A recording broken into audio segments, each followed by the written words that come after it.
Hey, what's up, you amazing hackers? Hope you're all doing well today.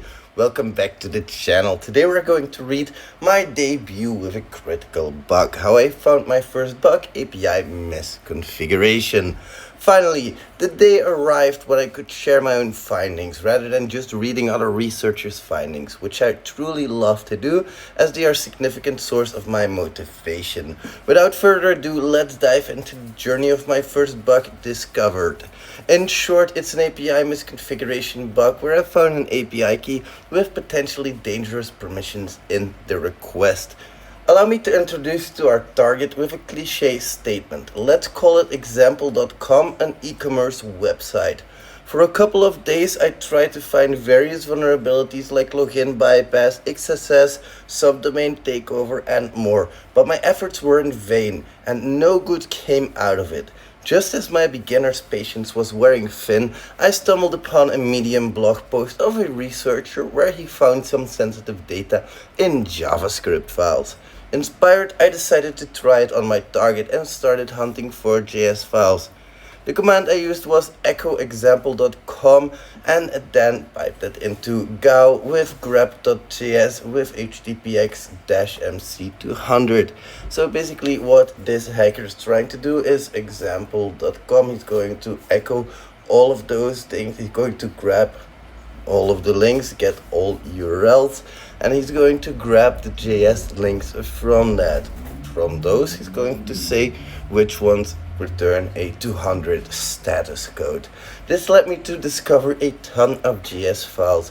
After spending some time, I came across one suspicious file.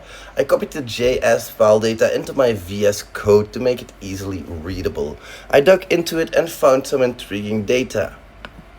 As you can see on screen right now, there was some API keys found and some more intriguing data.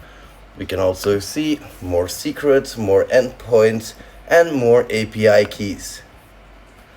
It contained many secrets and API keys, but as a beginner, I had no idea how to leverage this information.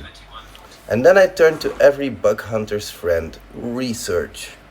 I just sat and started searching on Google, ChatGPT, GitHub repositories, read some blogs, consulted some mentor friends, all in an attempt to exploit this sensitive data. Regrettably, my efforts yielded little success as the API keys and secrets I had discovered were either not exploitable, like the Algolia key for the blog site, which had permissions of recommendation and search only, and others led to publicly accessible data, such as content of Target's blog site hosted on contentful.com, another dead end.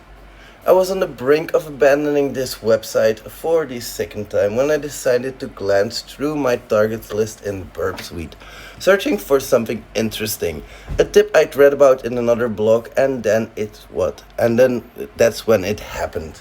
A host caught my eye. https:// that's a colon, not a point, what am I saying?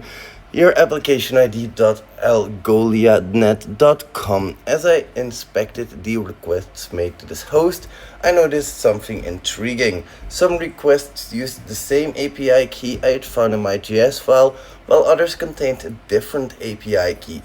Interesting. This difference caught my eye, and I went back to the blog that I've read earlier. Using this knowledge, I explored the permissions of this new API key that I had, and when I had my eureka moment.